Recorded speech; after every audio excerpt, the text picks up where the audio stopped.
we know how to make a good show. And I use the word good because we don't make the show great. That's on you guys.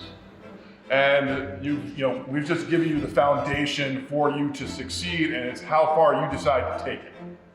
And so that's where you are. Where does Legally Blonde end up in the pantheon of Harlequin plays is up to you. The goal of theater, yes, obviously it's to put on a show, but as I said earlier, the goal is to create people who aren't going to settle, who have the courage, the leadership skills, the self-efficacy, all the level of confidence to go after what they want. Because you're not just teaching books or teaching a play or a script, that you are teaching life to them. Here's what you need to be successful, and I'm going to try and do everything I can to get you there.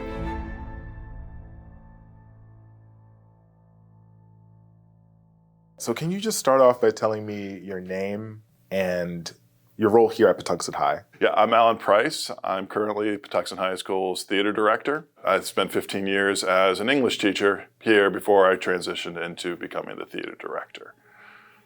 I remember my senior English class thinking that, thank God this is the last English class I will ever have to take. My dad was the dean of students at Montgomery Community College, the Germantown campus.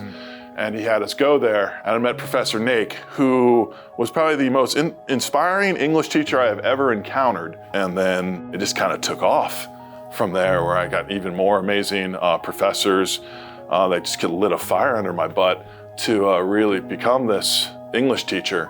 My English classes became 50% performance-based. We came up with this idea of okay, get rid of the traditional, let's have the kids take a modern story and merge it with the Shakespeare. So we would get things like Scooby-Doo Macbeth, Jersey Shore Othello, and then perform it. And SpongeBob Macbeth was great because they had all the songs in there. And we have this area in front of the library, which we call the pit, because you have this railing at the top, and down low is this big open area. And we started performing there. We started inviting classes out to come see it because it got to a certain level of quality. And the kids, then we were rehearsing till 10 o'clock at night. Groups would come in, sign up on the chart. They'd come in, they're very excited. They have ideas, they're making costumes, they're making set pieces. Fortunately, at that time, the theater teacher said, hey, I would like it if you took over the program. So it was, my wife just, kind of smacked me in the back of the head, like, you're being an idiot. You've been doing this, you can do this. That's when I decided to make the shift from English to theater.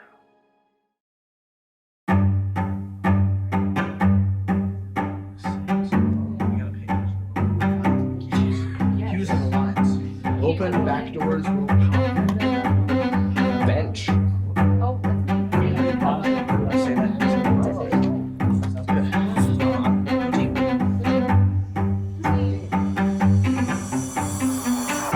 Yeah, so when I auditioned my freshman year, I really didn't know what I was getting myself into because I just come from doing drama on the side in middle school. Just it was fun. It was a hobby. And when Price put faith in me to be a, albeit small, principal role, and I was like, I have lines? Okay, I'm on stage and I'm gonna be performing lines for all these people. That was kind of a mind-blowing moment, and the way that you can captivate an audience, that really drew me in. I love theater everywhere, but I feel like here it's a bit different. There's a very strong sense of community and ownership in what we do. Like my freshman year, I was kind of amazed. I was like, wow, how are people that are going to school all day, then come here, and then they're just powerhouses. And I think that's what really kept me here, was knowing that I could be like them someday. It's very inspiring and makes me feel very hopeful for what I can do in the future. Obviously we're doing Legally Blonde, so we have a lot of things. This is supposed to symbolize Elle's room and her personality. My favorite thing about Elle's room is that it's EW, and it looks like it says ew, but it says Elle Woods. But it's really just highlighting all of her interests and the early 2000s. I remember freshman year me, I was very in my shell, would walk in the hallways with my head down. I was so quiet, wouldn't participate in class. And I think the musical Mamma Mia, just dancing and feeling so much more loose in my personality, I can see it in how I act in class and how I talk to other people. It breaks you out of that shell. You have the seniors who they know what's supposed to happen, and then you have the juniors who have learned from their 3 years, and everybody just sorts of learns as they go on. These are the responsibilities, the standards that we're supposed to uphold. I know what I need to do, and I'm gonna help others do it, is what really makes our program what it is. The student leaders can set the stage, start Act 1, and just start the singing, start the dancing, starting the acting without him even being here is how much he has prepared us for this moment.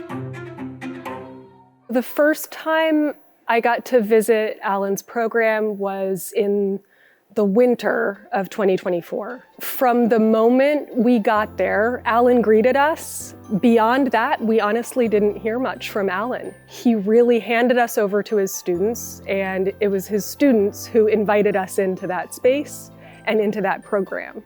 And in doing so, they were introducing us to their roles, the director for choreography, for example, but then they also had, that might have been a senior that year, but they also had a junior there who was sort of in training at the same time. And so you could see that the program wasn't just one cohort of students, but it was an entire school effort.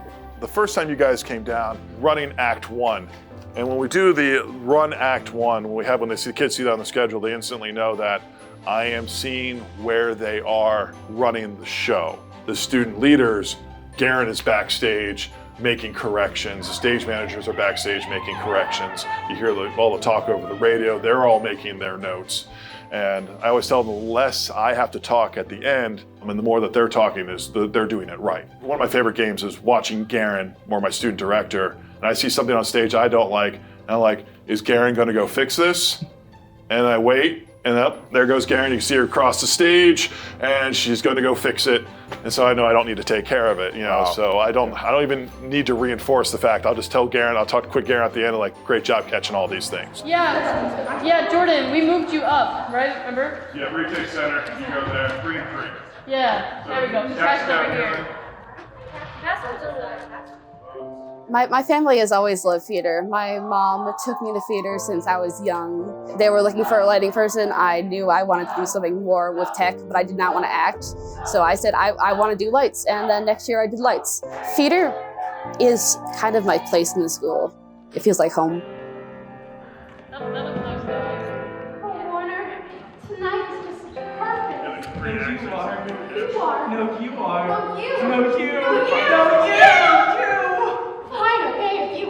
This is our garage, which is kind of like our home base for tech days. But when it comes times for the actual show, we have so many set pieces, we also have to store them in here. So basically, we keep all of our tools and stuff in here, all of our paint and stuff. And so it both functions as like a warehouse and more like the storage facilities for our shows. Stagecraft, there's typically 2 periods of that. And so for a total of 80 minutes a day, the set is being worked on by people throughout. First step for the set to be functional, we have the basic, Price calls it a skeleton of the set, where we know all of what we want, we know all of the locations, it's just about making them pretty. And so weirdly enough, this set, which is for our garden restaurant, was the first one we made. And we have these nice, pretty pink and white chairs because we're still in the world of UCLA. It's very pretty, it's very pink, but this is where it starts to change. This scene sort of changes everything for Elle's character as she gets dumped. So I'm not good enough for you. Every one of them has to bring their own unique personality to make such a fun production. It takes a lot. I don't think people realize how much goes into this process to execute at such a high level. It's a beautiful thing to be a part of because now I'm going into, college knowing what it takes to be in like a professional setting almost, because we can have our goofy, fun times, but when it's serious, we know it's serious and we know when to get work done. Everyone kind of finds their own niche. We have a lighting manager who's a student. We have sound design and people who do the microphones. We have 3 lovely stage managers who, 1, stay up in the booth and call out tech roles, and then we have 2 on the floor regulating all of us, telling us if we miss something and if we need to get to a part on stage really quickly. We have our choreographers who student choreograph some of these dances that you see, and I don't think people really realize that. We got a lot this year for the dances, which I was actually really happy with because I really love a challenge, and it's really nice seeing all my work and my fellow dance captains' work just on stage and getting to watch it and be like, hey, I did that, I should be proud of that. And it's just really nice seeing my work through all these people.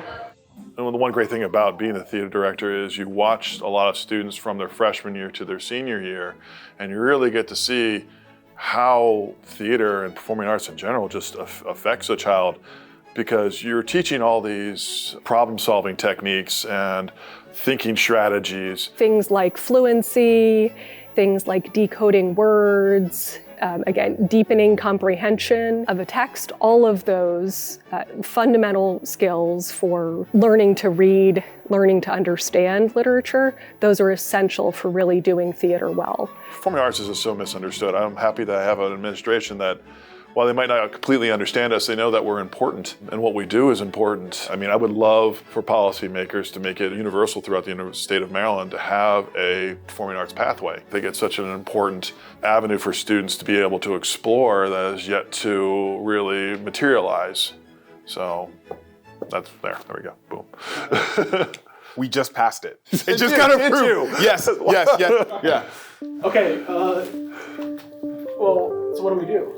Do we redo it? Yeah, you can give me another one, but we'll talk about it. It's a very exciting time in Maryland for the arts.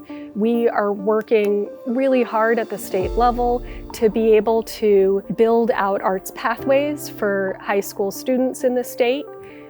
This is all related to implementing the Blueprint for Maryland's Future, giving us an opportunity to really think as a state, how can the arts support making Maryland one of the best education systems in the world, not just this country. Dr. Wright has been incredibly supportive of the space that the arts makes for students to be able to express themselves and a sense of belonging and for academic achievement.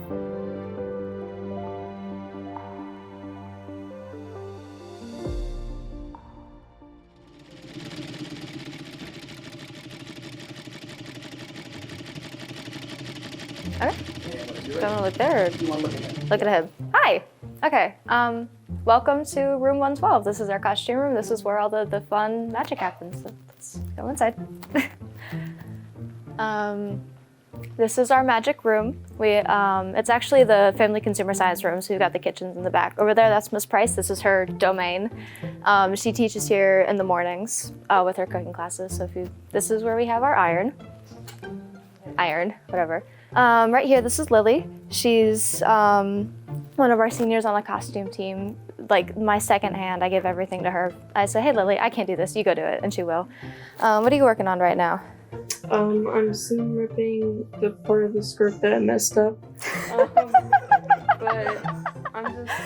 This is Kate's dress. Lovely Miss Sue over there, she put it together and adjusted one of the store-bought patterns so it works better. Then we had Haley sew in all the buttons today, so this is ready to go in our costume storage to take upstairs for the show.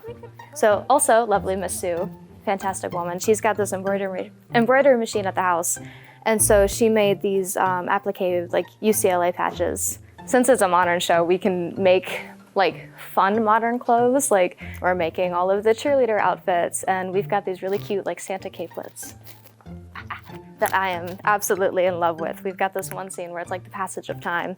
And so we'll throw them on, and we'll go, yay, Christmas. And then Devin, she made these little pom-poms just to go on the edges, which came out really cute. I just sit on Pinterest in my free time and I scroll through it and I go, ooh, I like that. I like that too. This is really pretty. It's like this was our dream for Paulette. We pull from a lot of like past versions of it, but also the time period is a very crucial part. All right, so this is our storage room. It's where we keep all of the finished bags. This is just some of the bags that we have for the show. Every single one of these is assigned to an actor, and every single one of these has multiple costumes hanging up in it. During the shows, having people there for quick changes is amazing. That's how Hannah can change outfits in 12 seconds, is because we have 3 people ready to undo the 3 zippers that's keeping her in. It's really cool, and I really love wardrobe, and I like owe my life to these techies that stay during distribution day, because it just makes it so much smoother. How do you get the word out about an upcoming production in the community? Social media is probably the biggest way that we do things. I'll photograph the shows, I'll create advertisements, and then the kids take those advertisements and they put them on their social media pages. Parents will take all that stuff and put it on their pages, so it's going out. Then we'll have an advertisement day where the kids will go up to stores and restaurants in the area and they'll hang flyers and whatnot in the stores. They'll make a whole day of it, go out to eat. At various places. They won't eat at places that won't hang their banner. They have their standards.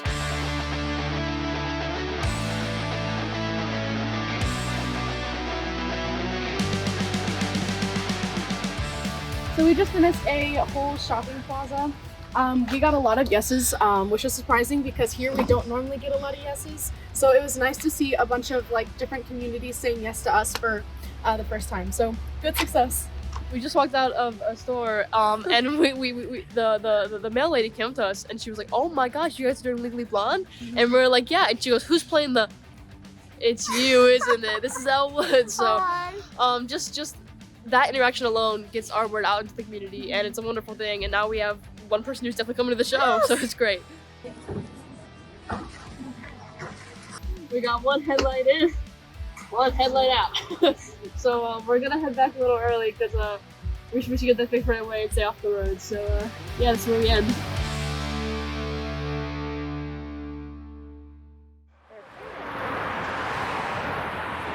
So the kids did their stuff today. They did. They went out and they had really good success. I gave them a lot more flyers this year, and they came back with almost nothing. So. Do we need anything else for concessions, or are we good with popcorn and? I'll have to check. You ordered the popcorn. Yeah, I ordered popcorn in boxes, and definitely got enough for the first weekend. Can we put glitter on the candy? Is that what you want to use your leftover bedazzle things for? Yeah, can we put I mean, if anything, like all the adults involved, they're family to us. Like Mrs. Drake is like a little sister to me. She's always breaking my stuff. But like, you know, from Mrs. Bainey to my wife to Lorraine Humphreys, who's in costumes, we all hang out. We go on vacations together. When you have that kind of unity at the top, it's also great for the kids to see that the adults are functioning at a high level and have a high level of respect for each other. And then if that was working there, then that should work at the student level too. Yeah. So it's just a great way to model the system that you want. And but it's so easy with these people. They want to put on a good show. They want to have fun. I mean, Mrs. Drake is such a positive personality to have on cast. Yeah. Miss Drake is the head of the choir program at Patuxent High. It's her room that we got to, that I got to be a fly on the wall in for that pre-production, just gearing up, instilling them with a lot of really strong singing technique as well. And so she's helping prepare for all of the musical side of their spring productions. Families know that try not to use them because I want the kids to do the work, but they also love helping the program out because they know the quality of the program and they know what their kid is getting out of the program. Asking parents to come in and make dinner for the kids is so easy. We were fed dinner along with the full cast. The parents and community were out there supporting from nourishment to the standing ovation at the end of the night. It was really an incredible experience. If I ever need anything, if I needed a toilet, yeah, we got a toilet for you. Like how many? Like where are all these toilets? I needed Christmas trees one year, then 15 Christmas trees appeared the next day. I'm like, okay, all right. Great. So, wow. They believe in the program and they want the program to succeed.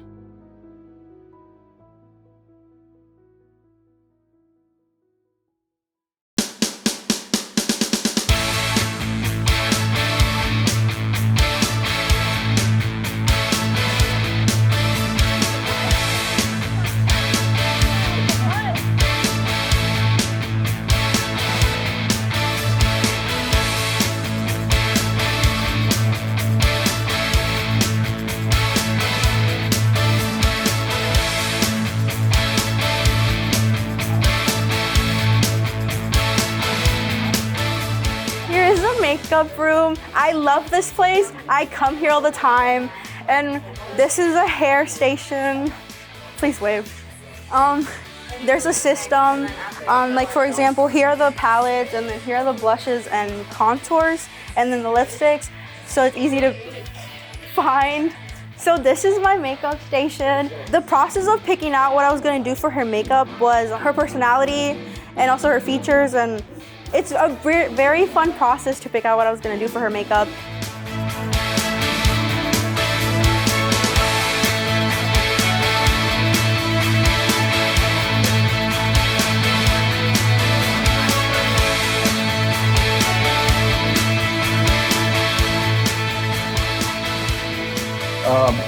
So, tonight we're going to learn our last thing, right? You guys had an amazing 2-week run. Rehearsals got stronger and stronger, and we kept adding layer after layer, costume after costume, quick change after quick change. We've done everything that I've asked, and more. And the best part about this group, the amount of risks you took.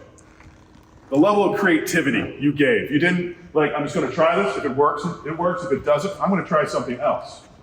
You're not afraid of the failure. Because if you're not afraid to fail, you're not afraid to take a risk in front of people, life is so much easier.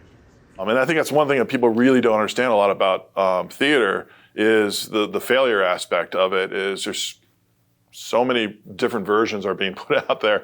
The kids are experimenting, taking risks all the time and be able to like, okay, that didn't work. Let's look at why it failed. And you have to be okay with that failure. And you have to understand you have to fail in order to grow.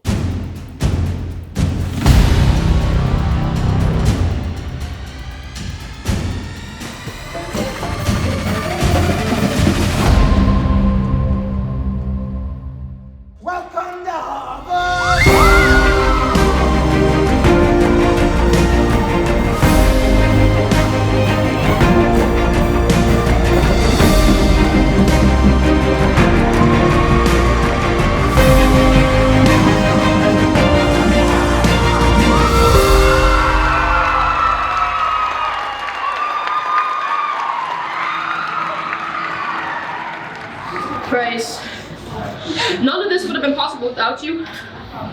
Never stop standing up for your students because you do it so well. You hold us to a high standard to help us discover our self-worth. You raise your own standard for yourself, and to see that push and grind day in and day out is truly inspiring. We are so proud of you, and that your life will be filled with so much satisfaction when you retire because you have created hundreds and hundreds of humans who are better off after having met you. So thank you. Again, you guys, this group made my job so fun this year. I'm really gonna miss being your student director. Gayron is done.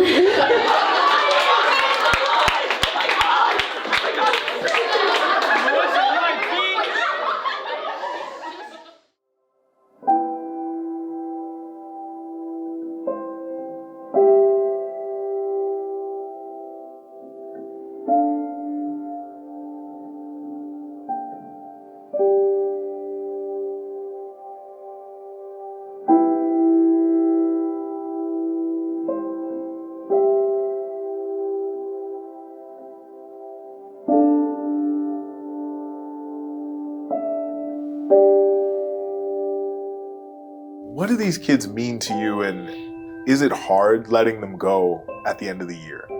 So, geez, oh, absolutely, it's hard to let them go because you've invested. Like, I mean, you've gone on the journey with them. Like, you know, just like starting with Garen at the beginning, like just getting like, how am I going to get this kid to succeed? And you're obviously growing with them. You're learning new things with them. You're experiencing things with them, and you're very much a part of their life and their success. Whether they realize it or not. But so it's very hard at the end to send that out to the world, you know, because you want them to, you know, go on and be great, but, you know, you're gonna miss them. You worked with them, you helped them, and they helped you. So it's a really hard part of the process to let that go, but you know it's part of the process. They have to go because you have other students waiting to succeed like they did.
is your vision for the future of the program?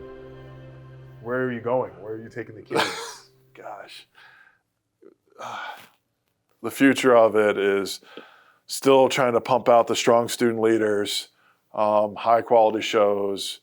As in terms of direction, right now I'm just open. I'm just kind of going with the wind here. So if you got something for us.